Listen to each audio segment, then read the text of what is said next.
Well,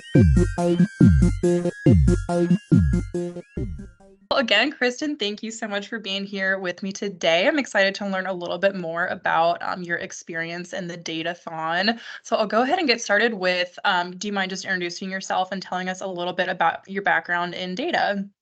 Sure, and thanks for the opportunity. So my name is Kristin Smith. I am the Director of Enrollment Research and Evaluation in Division of Student, the Division of Strategic Enrollment Management and Student Success at VCU. That is a It's a mouthful. mouthful. It is a Yeah. mouthful. Sorry for stuttering over that. No But worries. data science actually isn't something that I originally set out to do.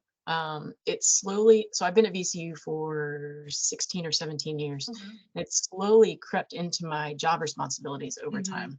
And I found that I really had a passion for it. And I've been really lucky in that the jobs I've had, there have been opportunities to kind of explore and leverage that passion for data, Yeah. ultimately culminating in this position that I have now, which is completely about data. Okay, I love that. I'm curious, did you consider yourself like a technical person, or is that something that, only maybe recently you've considered yourself more technical? So I would say I've always been technical, Okay. definitely always a logical, technical Yeah. mindset, but my background is actually in music. Oh, So there's cool. a little bit of the creative aspect. So that's what I really love Yeah. about data is that you can really blend the technical and the creative sides For together. sure. Yeah, you can tell a story with it. I love that. Mhm. Okay, Yeah. and then can you tell me how you first heard about the Datathon and what motivated you to participate? Sure. So in 2019, my supervisor at the time heard about the Datathon, and the topic or the theme at that time was using data and analytics to promote equity in K-20 education. Mhm. So there was a direct personal and professional interest in the subject area because it was related to education. Yeah. So that's really what got my foot in the door, is that there was a subject connection for me. Okay. I've participated in every Datathon since. None of them since then have been education related, but I've definitely been hooked and have continued I to love participate. that. Yay, that's awesome. All Mhm. right, and then could you tell us a little bit, specifically about maybe 1 or 2 of the projects that you've worked on at our Datathons? Sure. Last year, so 2023, the theme was unmasking maternal mortality. Our team from VCU, I'll give a shout out to my team members if I can, Ashley Yeah. Christakos, Farace, and Karen Horner.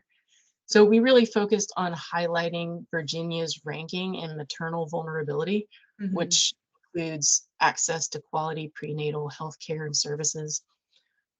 What we found in the data, and I can't remember off the top of my head what year the data was Mhm. specifically referencing, but based on the data, nearly 20% of all women who gave live birth in Virginia in this corresponding year never had any prenatal care in their first trimester. Oh, wow.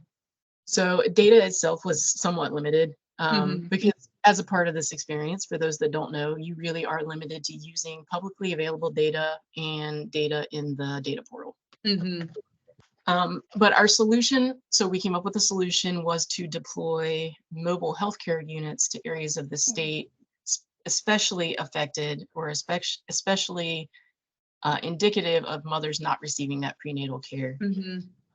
with the intent to hopefully intervene. And in the cases where maternal death is preventable when caught Yeah. early enough, that this would be able to compensate for that. Okay, yeah, that's great, and that's such an important topic, and it's so cool to be able to use data to solve problems like that, Yeah, so very absolutely. cool. Yeah. Yeah, and then do you have any advice for any individuals who might be considering and participating in the Datathon? Yeah, do it.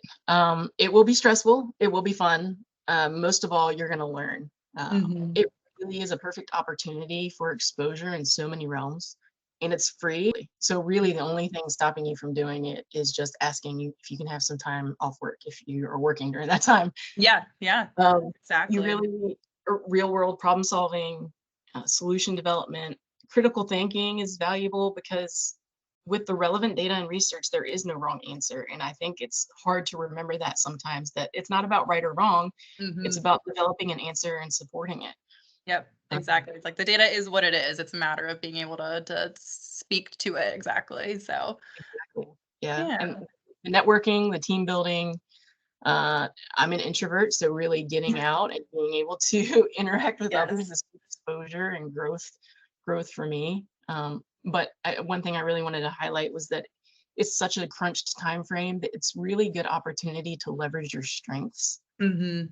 say, hey, I'm good at this. I can contribute to the team by working on this. It's not necessarily about what you know about the subject, but more about Hmm. the professional skills that you have. Yeah, for sure. And I think all of us, whether we're in college, high school, we can all benefit from learning how to work better in a group. So that's awesome. Yeah, absolutely. All right, cool. Well, Kristen, I think that's all the questions I have for you. Do you have anything else to add? No, I don't think so. It's cliche, but the journey is the destination Hmm. phrase. Um, Love that. everyone wants to win, of course, but what you really get out of this is the experience and For the sure. growth and just the opportunity to work in the team environment and put this project together. Yeah. It's really a wonderful opportunity for growth and highly recommend for anyone interested. Okay, perfect. Thank you so much, Kristen. Thank you, Erin.